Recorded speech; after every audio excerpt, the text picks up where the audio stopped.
Libur panjang akhir bulan Oktober 2020 tiba. Dalam suasana pandemi, nyatanya tidak membuat sebagian warga menahan diri untuk tidak berlibur. Dari pantauan arus lalu lintas di Tol Jor menuju Cikampek, Jawa Barat, kendaraan terlihat padat. Sebagian besar kendaraan itu didominasi kendaraan pribadi. Diperkirakan jumlah kendaraan yang melintas di tol lingkar luar ini akan terus meningkat, mendekati puncak arus mudik saat libur panjang. Sebelumnya, sejumlah kepala daerah pun kini berusaha mencegah dampak libur panjang. Bagus. Coba dipertimbangkan soal bukan harga libur, soal liburnya, soal libur panjangnya. Tapi pemerintah pusat sudah memutuskan tetap jalan libur panjang, ya sudah keputusan pemerintah pusat itu sekarang kita jalani antisipasi semua side effect-nya. Posko sudah kita siapkan, kepolisian sudah membantu, Joko Tonggo kita gerakan agar nanti ada komunitas-komunitas sampai dengan level desa mereka mencatat yang keluar masuk. Pemerintah Provinsi Jawa Barat akan memberlakukan siaga 1 mulai tadi malam. Gubernur Jawa Barat Ridwan Kamil menyatakan akan melakukan tes cepat dan tes usap secara acak bagi warga pengendara terutama di kawasan Kopo Bandung untuk mengantisipasi lonjakan pemudik saat libur panjang esok hari. Karena kami khawatir kalau yang datangnya ternyata bawa COVID, nanti kasus Garut yang sudah Pak Wagub ini perjuangkan nanti naik drastis lagi, itu yang kami khawatirkan. Maka antisipasinya itu.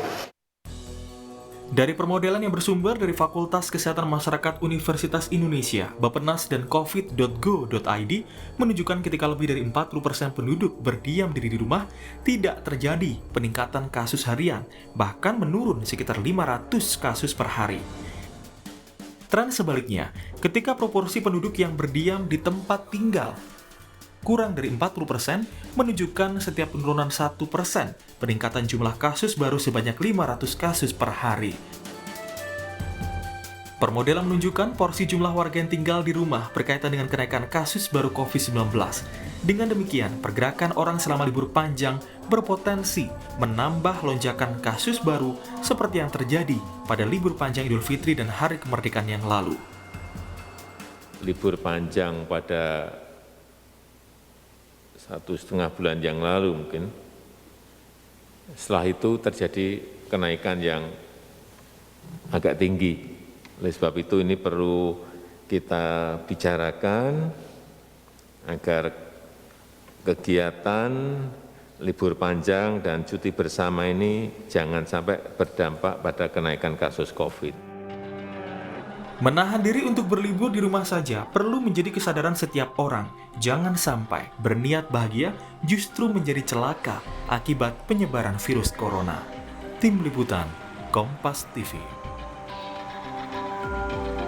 Dengan libur panjang ini, sejumlah kepala daerah kini ekstra keras untuk mengantisipasi lonjakan kasus COVID-19 seperti yang terjadi pada saat libur panjang beberapa bulan yang lalu. Nah, bagaimana strategi dan langkah pemerintah daerah untuk mengantisipasi penyebaran COVID-19 dan seberapa besar ancaman lonjakan kasus saat libur panjang terjadi seperti kali ini? Pagi hari ini kita akan bahas dengan sejumlah narasumber, diantaranya ada Pak Haryadi Wibisono, Ketua Umum Perhimpunan Ahli Epidemiologi Indonesia, dan juga bergabung bersama kami dari Bogor, Bima Arya, Wali Kota Bogor, dan nanti juga akan bergabung Wakil Wali Kota Bandung, Kang Yana Mulyana. Selamat pagi, Kang Bima, Pak Haryadi. Selamat pagi, Kang Timothy. Selamat pagi, Kang Bima.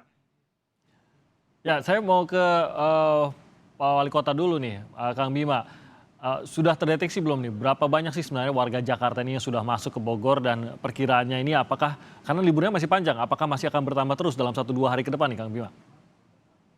Dalam kondisi normal, weekend biasa, itu sekitar 150 sampai 200 ribu warga Jakarta sekitarnya masuk ke Kota Bogor.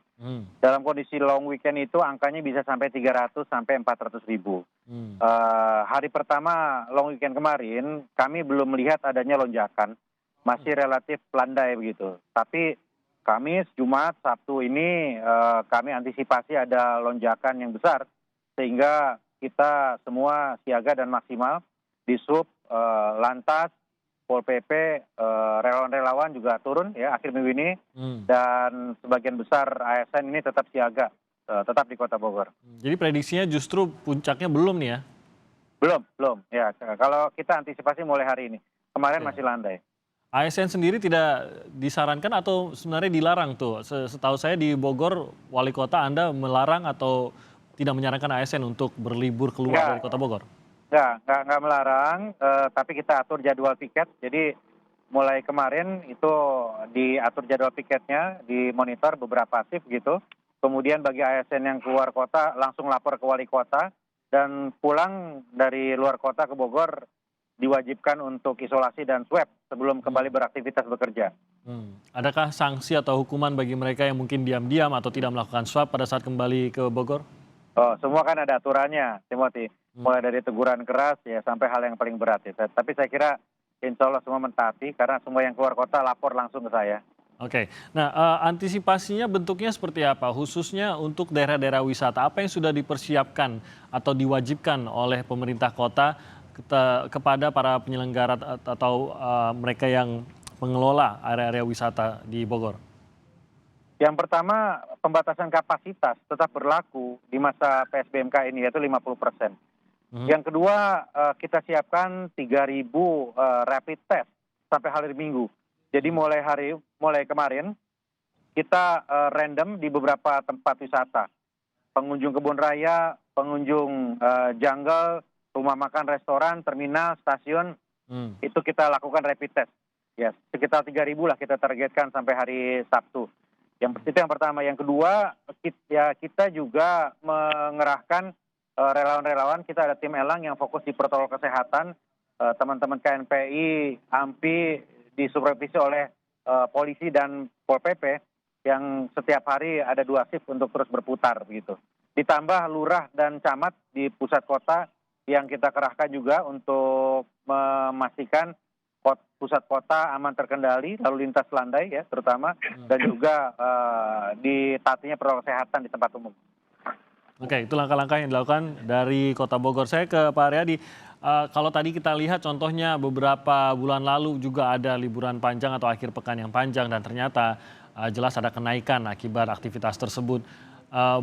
Sebenarnya seberapa berbahayakah liburan panjang seperti ini dan apakah berbeda berapa bulan yang lalu kesadaran dan disiplin masyarakat dengan yang sekarang? Apakah lebih mengancam sekarang mengingat mungkin sudah semakin lama menjalani masa pandemi maka semakin jenuh, semakin lengah juga Pak Aryadi? Ya, memang kondisi yang kita hadapi sekarang ini merupakan situasi yang dilematis. Orang setelah sekian lama, sekian bulan diminta untuk tetap tinggal di rumah atau mengurangi aktivitasnya. Begitu ada kesempatan libur panjang, maka ini semacam klep pelepasan. Nah, kalau kita lihat di monitor tadi, orang yang memenuhi jalan raya itu ada 3 kriteria yang saya lihat. Pertama adalah orang yang memang melakukan perjalanan karena pekerjaannya, transportasi, bahan-bahan pokok, perdagangan dan sebagainya. Orang yang memang melakukan perjalanan karena tugasnya. Dan yang ketiga adalah orang yang melakukan perjalanan karena pilihan, yang memilih melakukan perjalanan. Yang seharusnya orang ini bisa memilih tinggal di rumah. Nah, kelompok yang ketiga ini yang memilih untuk keluar rumah, untuk menuju tempat-tempat wisata, pertanyaannya adalah apakah sadar dengan pilihan itu mereka memilih menambah risiko. Nah, kalau mereka sadar bahwa pilihan dia itu akan menambah risiko, maka pengamanan apa yang harus mereka lakukan? Tadi disampaikan oleh Pak Wali Kota tadi mengurangi kapasitas dalam kendaraan. Oke, 50%. Taatkah mereka ke sana?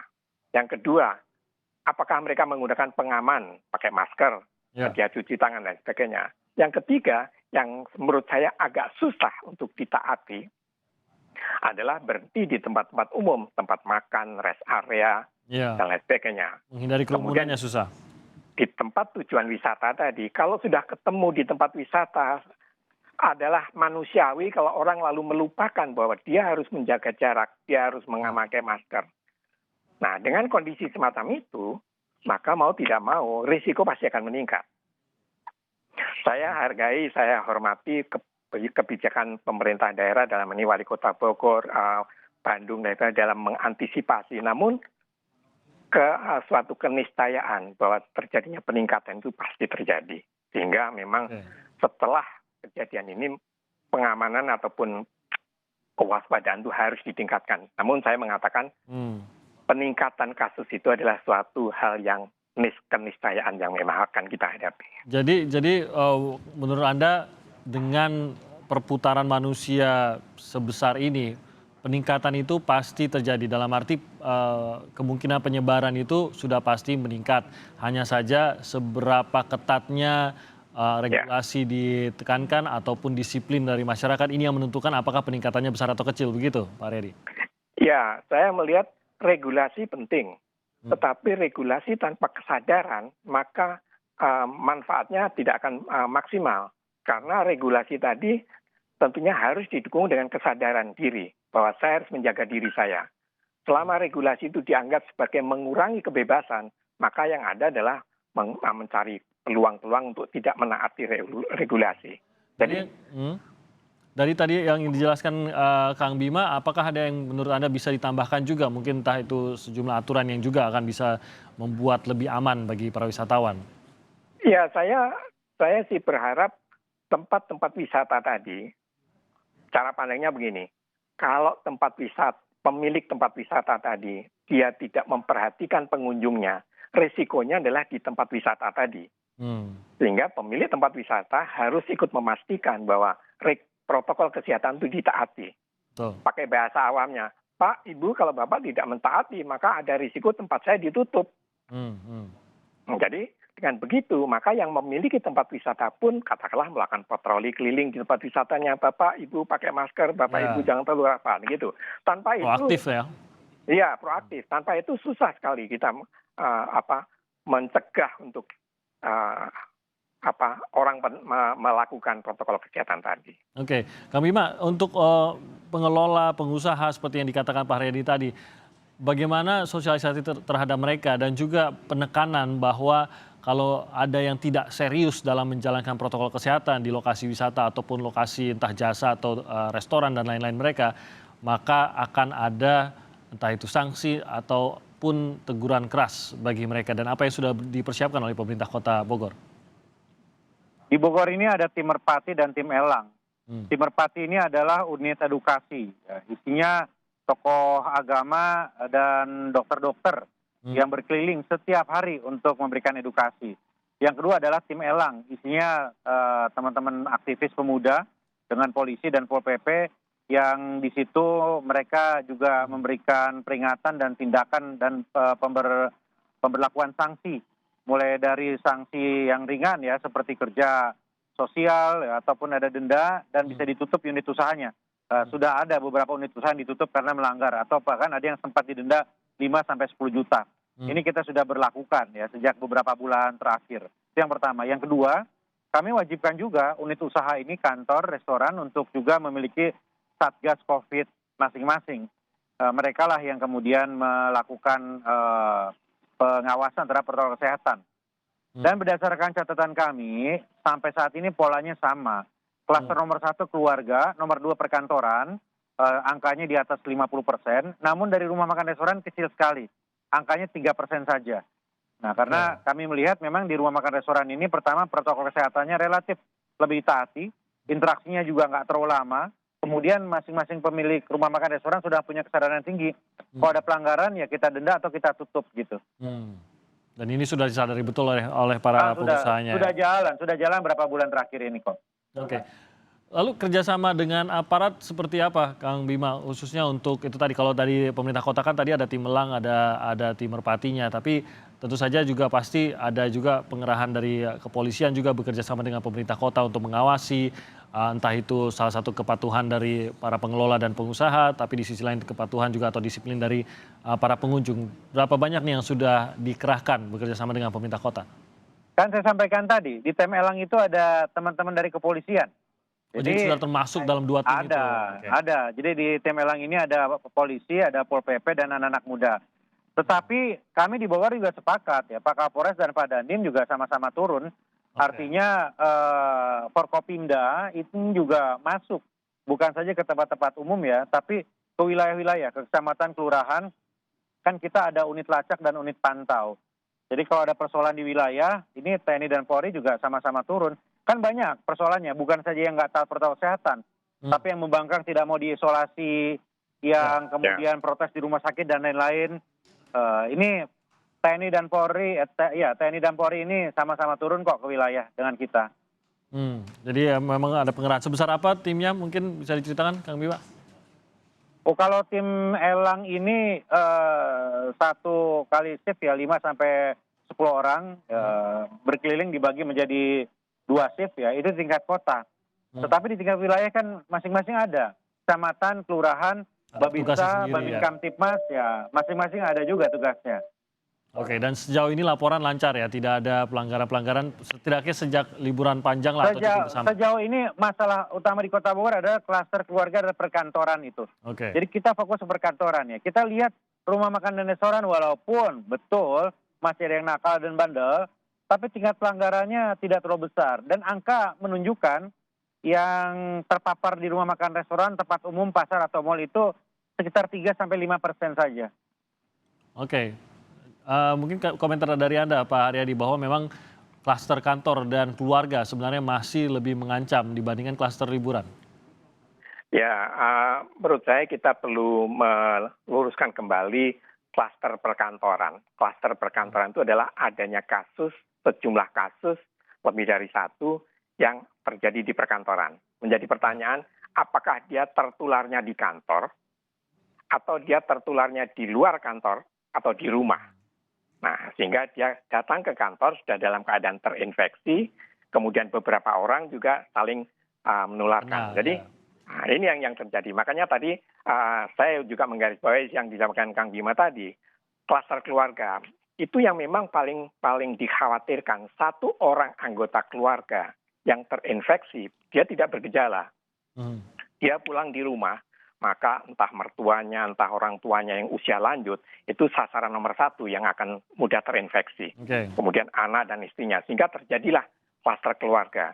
Tapi saya selalu mengatakan bahwa dari mana mereka mendapatkan ini yang menjadi tanggung jawab kita semua untuk mencegah terjadinya hal itu. Begitu. Oke, nah, terakhir mungkin Kang Bima, himbauan Anda baik bagi masyarakat Jakarta, warga Jakarta, ini kan tadi Anda katakan belum puncaknya nih, berarti masih ada yang akan berangkat ke Bogor dalam 1-2 hari ke depan. Himbauan dari Anda untuk warga Jakarta maupun untuk warga Bogor yang saat ini menyaksikan. Kota Bogor itu terbuka untuk saudara-saudara kita dari Jakarta untuk masuk ke Kota Bogor. Selama patuhi protokol kesehatan.